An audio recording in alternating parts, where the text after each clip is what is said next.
Hey, this is Kevin, your North Texas home hunter. Welcome back to Money Matters. I've got Bryan Connatser with me.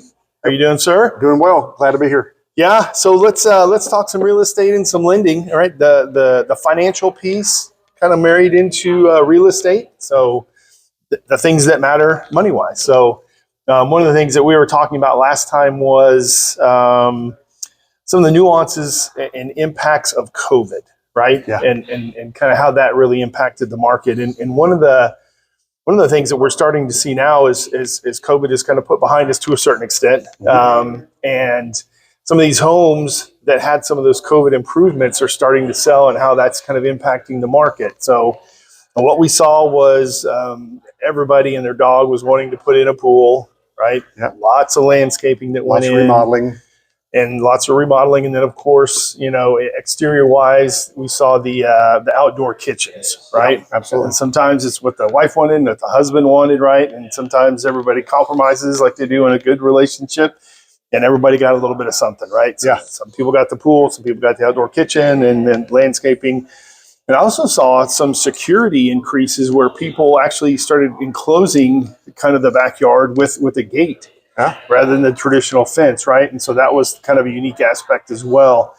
And, so when you put in a pool, obviously you're not going to get a one-to-one bump. Right. And that's what people are really starting to see now. It's like the quality of the pool, the condition, the shape is really impacting the sales price. It definitely does, but it also will affect those homes that have those improvements are going to be more desirable against those that don't have those improvements as well. So while the pool won't get you a one-for-one, the outdoor kitchen, it may actually get you better than one-to-one in situations, in certain neighborhoods.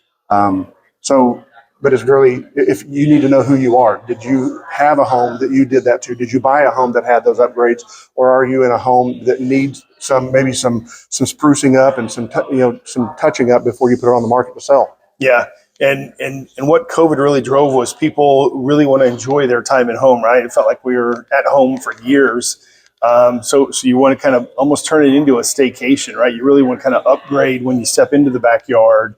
You have those. And to me, once you get a pool, then you don't want a house without a pool. Right. So that kind of determines it moving on.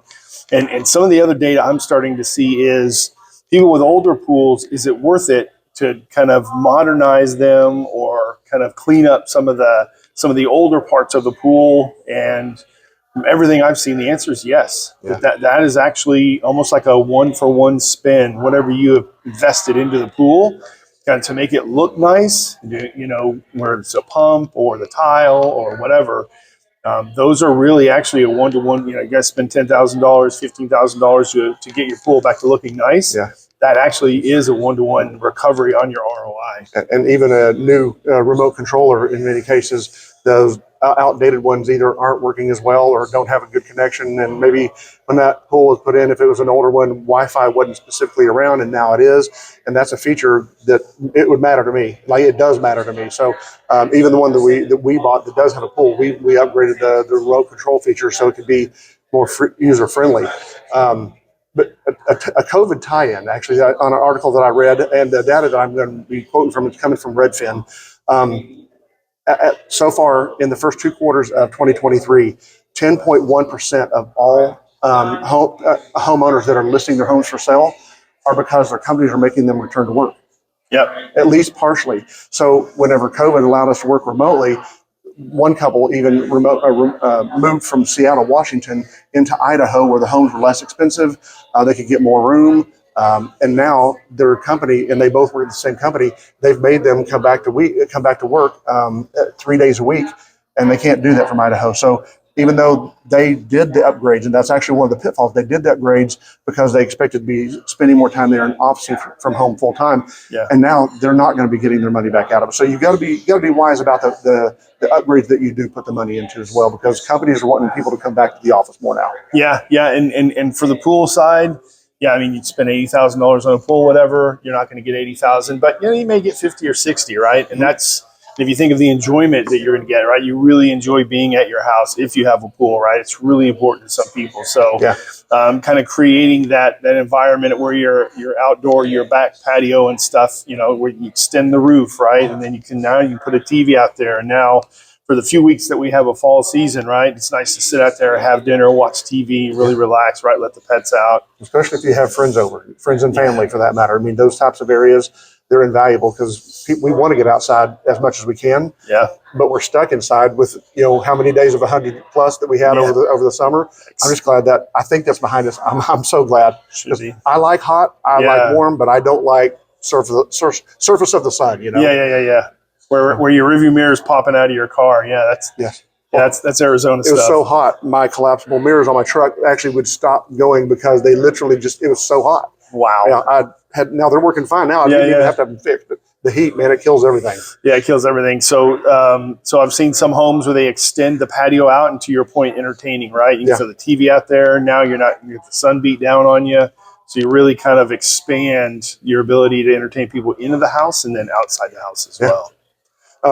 One of I worked an open house with a realtor partner of mine this weekend, and one of the things that they had done in the renovating of this home is they made right over the kitchen sink the big open window and the shelf right outside to where you could, the grill area is right here. You can bring stuff in and out, basically hand it right there over the kitchen sink area. So nice. I thought that was a really cool touch. Yeah, and he's actually kidding. He only works with one realtor, and that's me. So don't you believe him?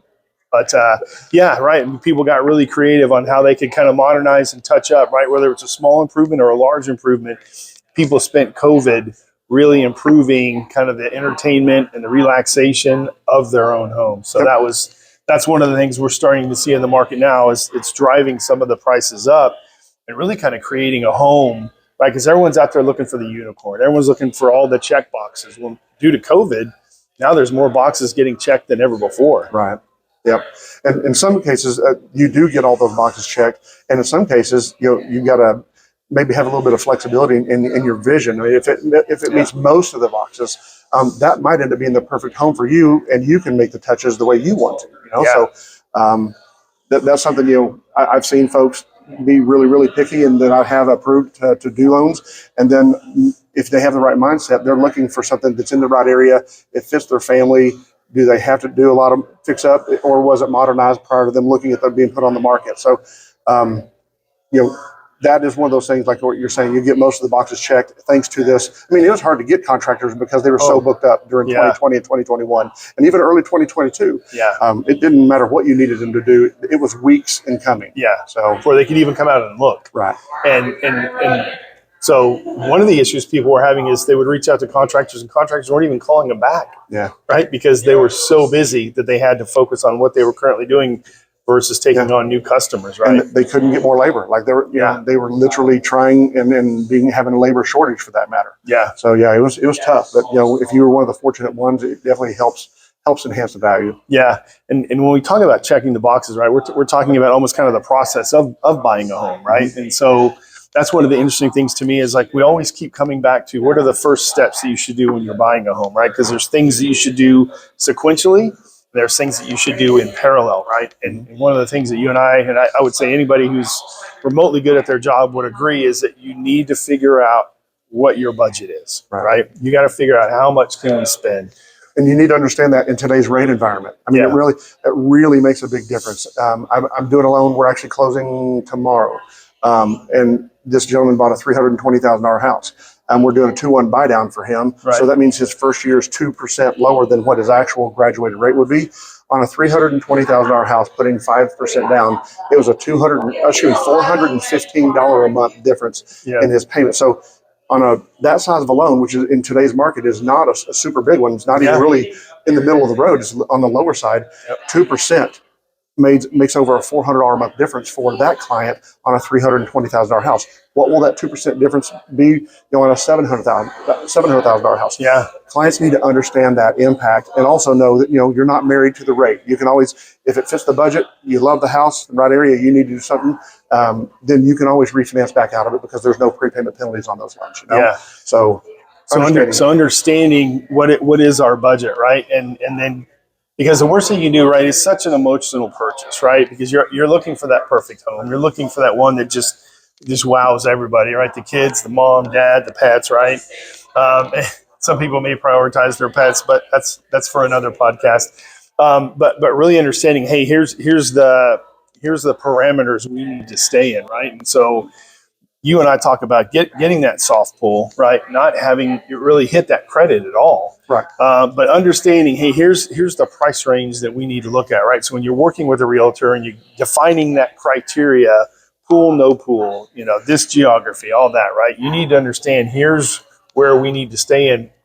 The thing that's so bad is if you go out and you find this amazing home and everybody falls in love with it, and all of a sudden you realize if we bought that house, we would be house poor. We could afford nothing else. We'd really have to scrimp. So defining what that is ahead of time, and then of course not going out and buying a bunch of stuff, right? Don't go get furniture for the new home until after you buy the new home, or car. I mean, any kind of substantial purchase, open up credit cards, none of that, because that's all going to negatively impact your credit. I totally agree.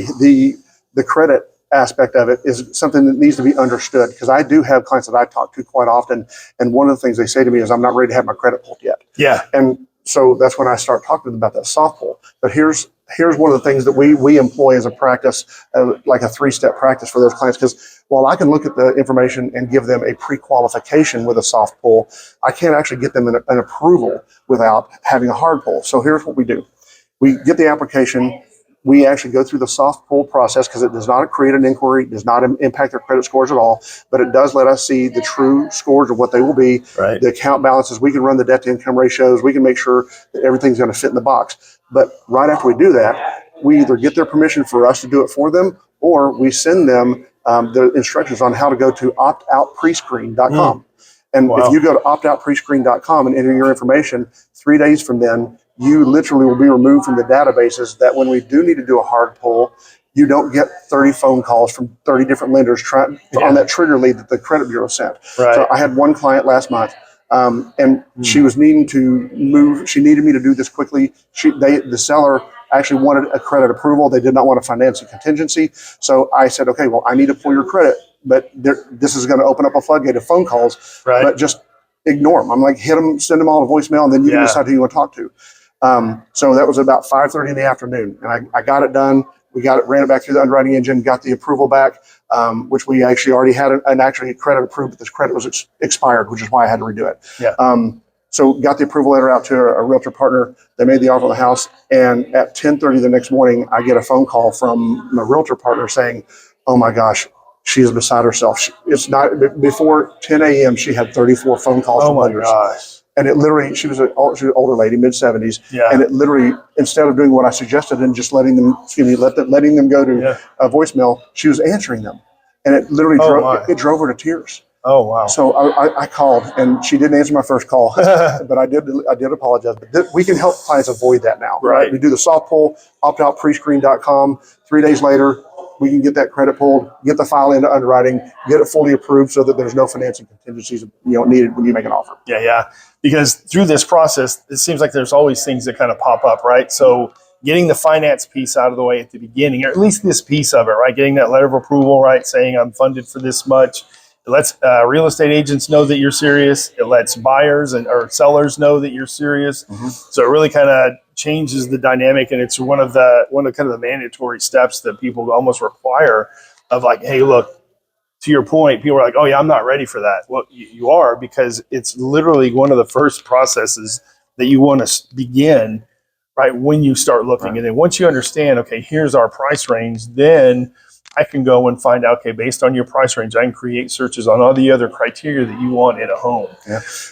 And also, it prevents that drama from later on, right? Yeah. Because it always seems like things pop up, right? So the last thing you want to do is start worrying about credit scores and how much am I going to get funded for, and then that kind of magic that you try and work at the end. Get that stuff knocked out at the beginning. Get that drama, prevented from the get-go. Set yourself up for success. Additionally, on the credit piece, why do we work to have really good credit? Well, it strengthens our borrowing power, right? It gets us the best approval. It gets us the best rates, whether it's on a credit card, whether it's on a car, whatever that purchase is. Yeah. I would argue that the biggest purchase that most people will ever make in their entire life is a mortgage. So I would argue that the reason we want to keep our credit scores at their tip-top best is so that you can be approved for that mortgage in the most clean, best rate environment fashion. So, I mean, that's just from the loan officer side. But one thing that clients also need to know is you mentioned this a while ago, like not going out and making those purchases. Okay, the mortgage industry has a system that runs behind the scenes that is like a credit monitoring system. So from the moment we pull credit, we put the file into processing. If they apply for a credit card, it tells us. Right. If they take out a loan, it tells us. If by chance a medical collection were to hit, it tells us, and there are certain things that can affect the approval. It also tells us that their balances are going up or down, but that doesn't affect the credit score. Doesn't make us re-pull.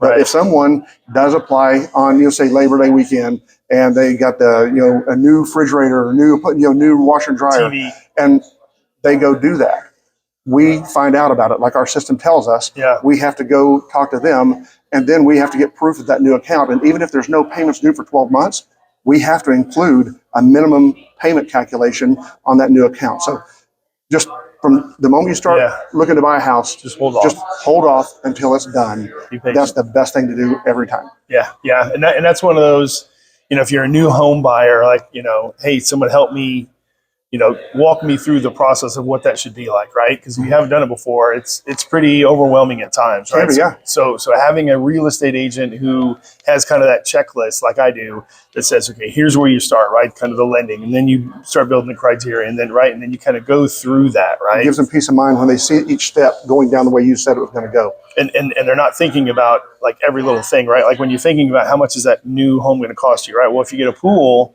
well, are you going to clean it yourself? Are you going to set the, the different levels and stuff, or are you hiring a service to do that, right? And so, what's the electricity going to be, right? Your old house was small. You're buying a newer house, so that's going to be an extra $50, right?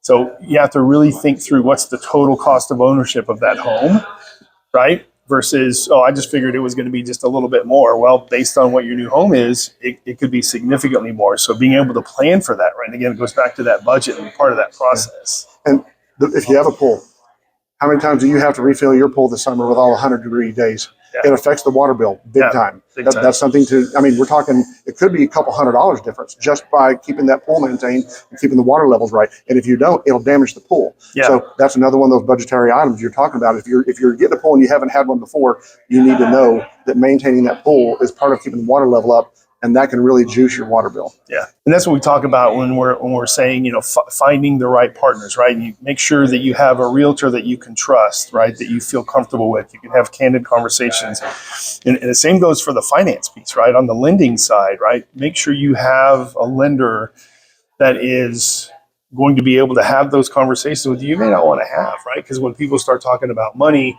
it can be a pretty black and white subject, right? Yeah. And so making sure that you are prepared and somebody has armed you with the information, right? Because there's a bunch of different lending programs, and you talk about the 3-2-1 buy down or the 2-1 buy down, right? Right.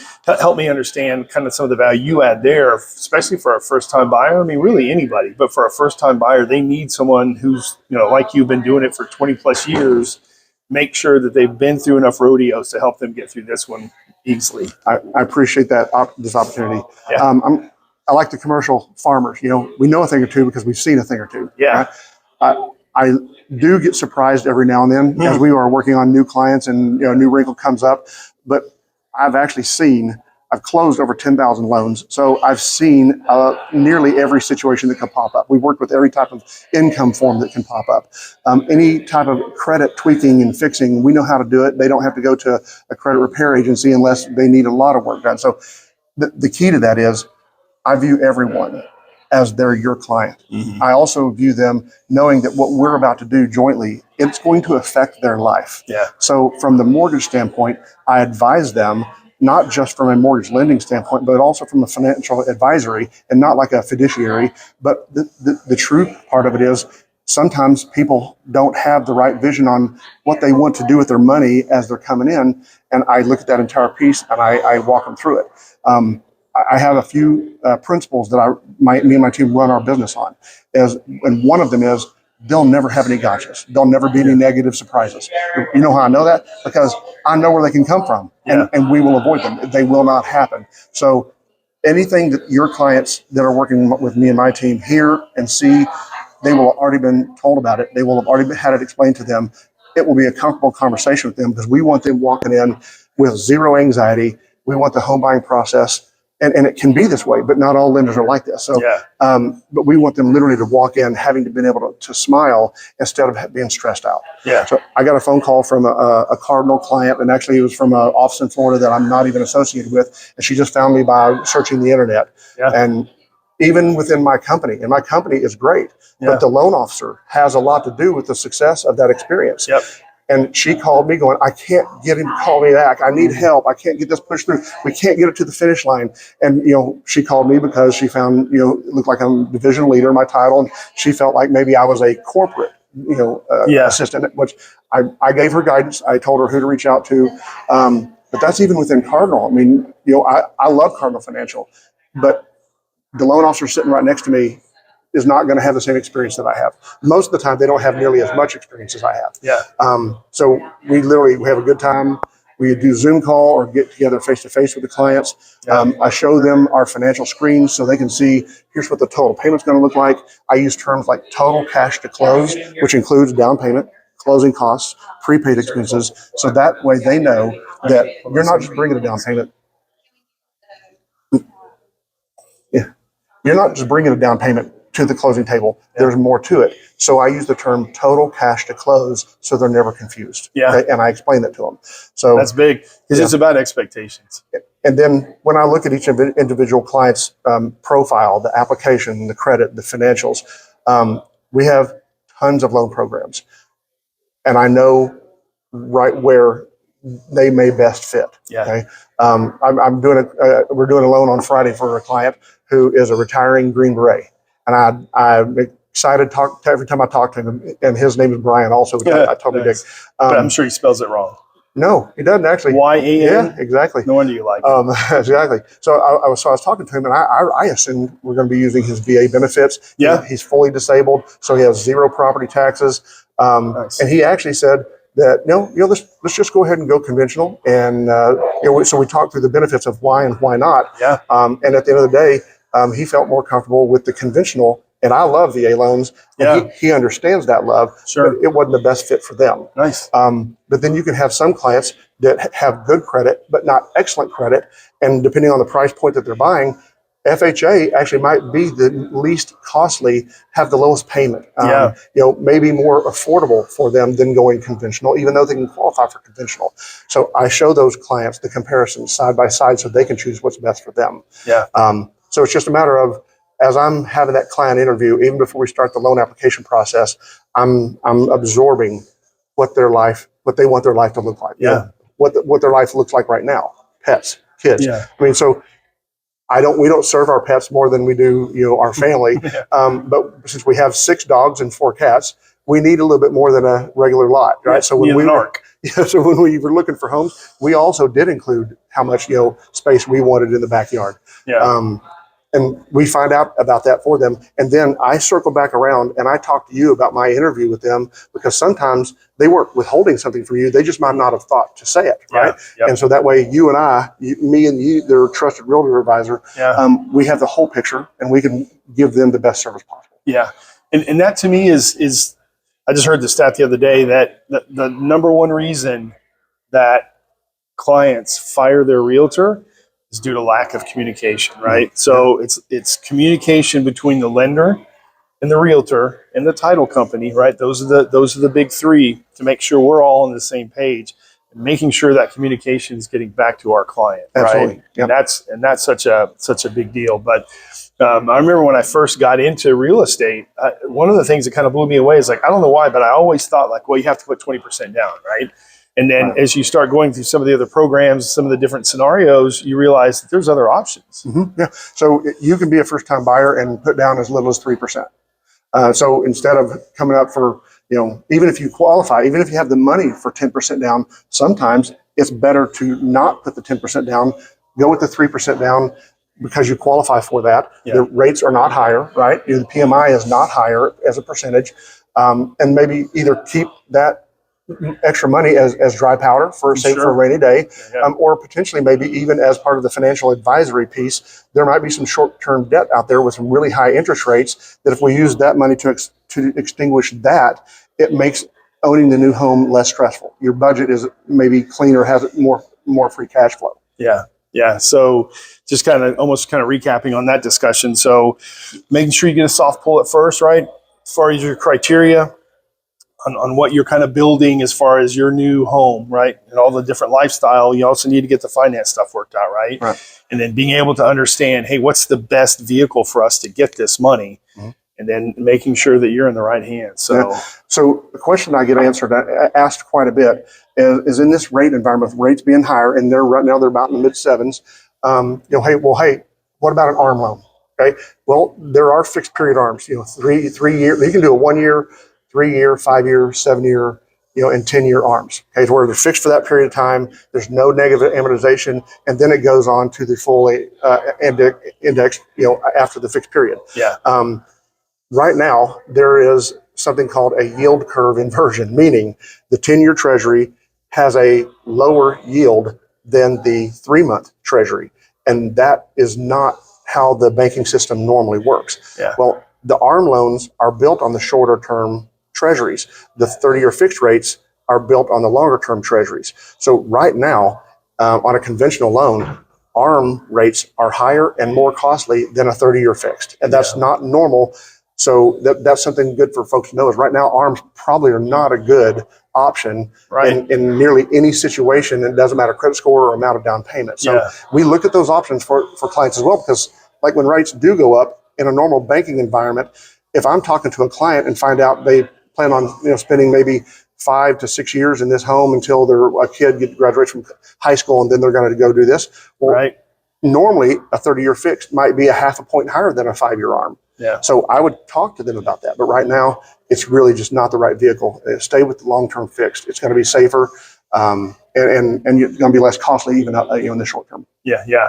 And one of the things we were talking about when you're kind of building that criteria for, hey, where do I want to live is the lifestyle, right? So even in Frisco, you almost have kind of a different vibe on the west side of the Dallas North Tollway and kind of the east side, right? And so the west side to me is a little bit more hip. It's got a little bit more energy. It's got some fun, right? You got the shops at Starwood, right? So some of the best sushi around at Koda's. I keep going on and on about one of my favorite salmon dishes on the planet at J. Theodore or the Rare Book Bar.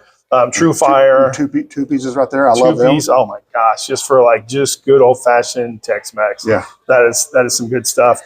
And then you got the Star, right? You have Starwood as far as neighborhoods. You've got great schools like Legacy Christian, right? Some great exemplary, just public schools. So lots of good stuff over there. Stonebriar Country Club, right? Yeah. So lots of good stuff. And then you get to the east side.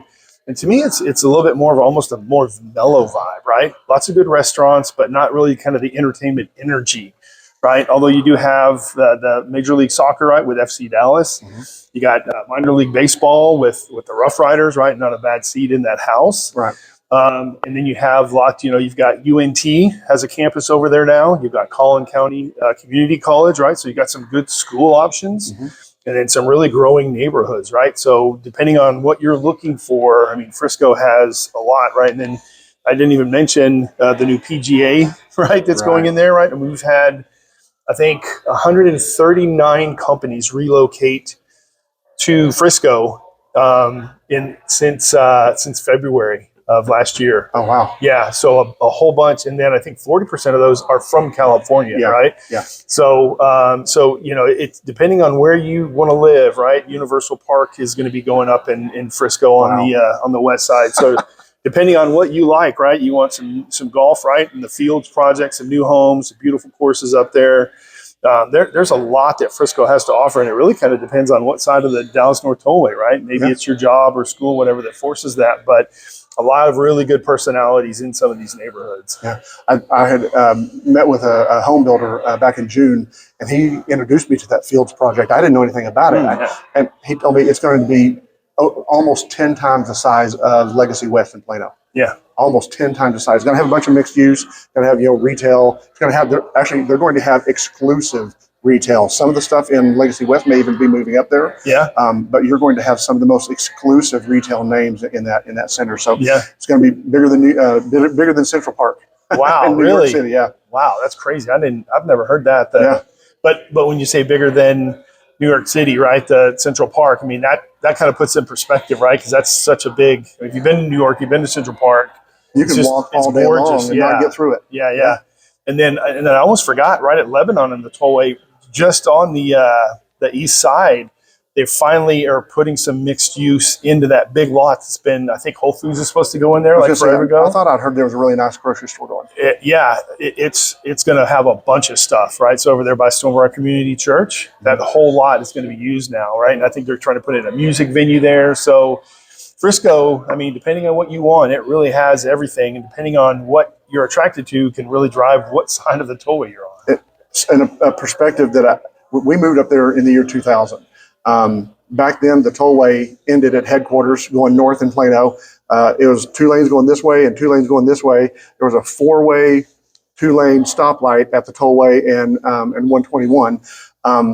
The difference between then and now, even though with all the development, is the ingress and egress has already been built out. And they were way behind back in the early 2000s. And it made life miserable getting from one place to the other, but we still loved the town. It was awesome. And it is awesome. But now this development is literally not going to negatively affect your ability to get around because it's already all built out. Yeah. I mean, they've been planning for years on this stuff. Yeah. It's amazing how people have really started to adapt some of these best practices and avoiding some of the headaches, right, that you used to have with some of these older builds. So, all right. Anything else before we conclude? Now it's time to get outdoors. Yeah. The temperatures are not 100. It's amazing when you've been living through 107 how warm 91 feels. And, and technically that could be considered hot, and it's not. It just feels good. I was running around with my wife's car yesterday with the top down. So it was 85, 86, 87. Yeah. And it did not feel hot. It was just so comfortable. So looking forward to it. Glad football's back. Glad the Cowboys and Longhorns are rocking and rolling. Yeah. And literally just looking forward to that next game, wishing we didn't have to wait a whole week, but yet understanding why it has to. But and then golf wise, right? I mean, this is the dream season, right? It's a little bit cool in the morning, so you get out there, you get a little quarter zip on, and hit a couple holes, and you're ready to take it off and just enjoy the rest of the day. Yeah. Weather's just fantastic. Yeah, I heard, just you and I just went to a meeting, and one of the things that I heard that really resonated with me is. Put attention and time on things that you're passionate about. Yeah. And golf is a passion, viewers. You enjoy it. It's a release for you. Again, me getting out in the field, getting my hunt on, the dove hunting and hanging out with my friends. And I don't even have to drive 30 minutes away from my actual home, and I can be in full release. Yeah. And decompress. Yes. This time of year, it is my favorite. Fall is my favorite. Cool. All right. Cool. Yes, sir. Boom. Wonder Twins. Not deactivate. Twins in the fact that I'm just good looking at you.